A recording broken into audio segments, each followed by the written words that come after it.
내가 예를 들어서 뭐 300억 정도 가지고 있는 자산가다. 상속세로 따지면 50% 나가면 150억이거든요. 근데 미국 같은 경우에는 투자이민이라는 게 있거든. 미국 투자이민 EB5인데 일정 조건에서 잘 되고 나면 한 98% 다 원금 상환이 이루어지고 있습니다. 그러면은 150억을 갖다가 써갖고 오지 않을까요, 여기에? 작년 23년도에는 800명이 한국을 떠났는데 올해는 그 수가 1200명이 될 것이라고 합니다. 뭐 자녀 교육도 있겠고 자기가 바라는 환경에서 한번 살아보겠다는 의지도 있겠지만 무엇보다 요즘 있어갖고는 세금을 무시하지 못할 것 같아요.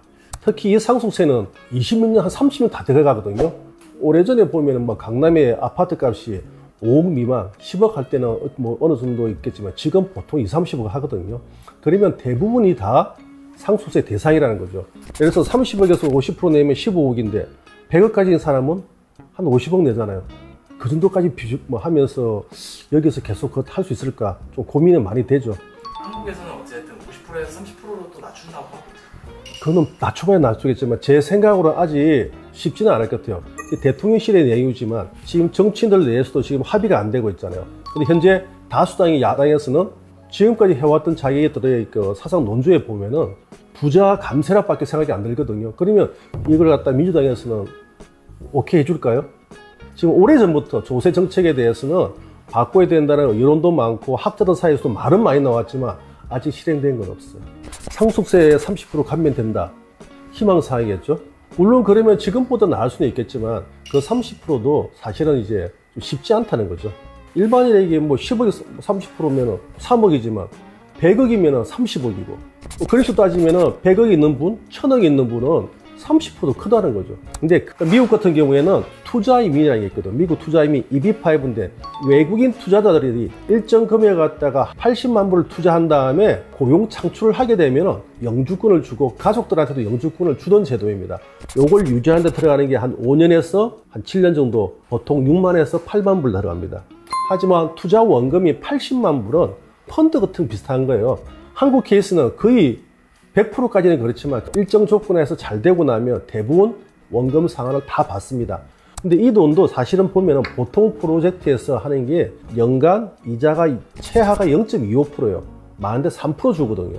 분기마다 받든지 매년 받든지 아니면 5년 지나고 받든지 다 프로젝트마다 다르겠지만 좀 잘 활용하게 되면 이민도 하게 되고 또 내가 원금도 받게 되는 거죠. 그래서 이제 EB5 제도를 통해서 가시게 되면은 소멸성 비용이 1억이 채 못 되잖아요. 내가 예를 들어서 뭐 300억 정도 가지고 있는 자산가다. 상속세로 따지면 50% 나가면 150억이거든요. 150억 갖고 투자임이 10몇 억 하고도 남잖아요. 설령 내가 원금을 갖다가 회수하지 못한다 치더라도 남는 금액이 140억이 넘어가요. 근데 미국 갔을 때는 통합세 공제해 갖고 현재로서만 한 사람당 1361만 불입니다. 부부 합산하면 360억이 넘으니까 한국에 있으면 100억 이상 세금 내야 되는데 미국 오게 되면 자식들한테 세금 한 푼 없이 낼 수 있는 거예요. 그러면은 150억을 갖다가 써갖고 오지 않을까요, 여기에?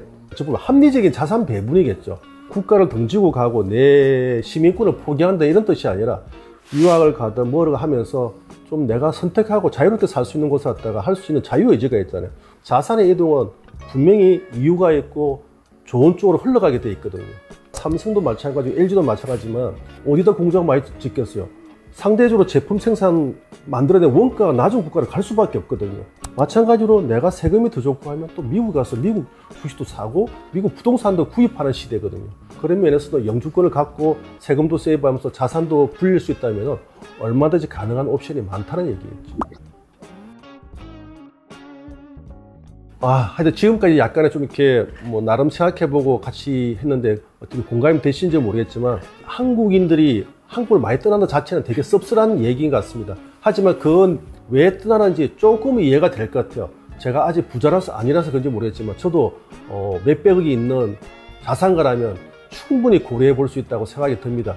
좋아서 떠난다기보다는 필요에 의해서 가지 않을까. 그 중에 큰 하나가 각종 세금 문제가 아닐까. 사회가 좀 이렇게 유연화되고 좀 더 합리적으로 과세할 수 있는 분위기가 돼갖고 더 이상 한국의 부자들이 한국을 안 떠나고 한국의 경제 발전을 위해서 더 밑거름이 됐으면 좋겠습니다. 감사합니다.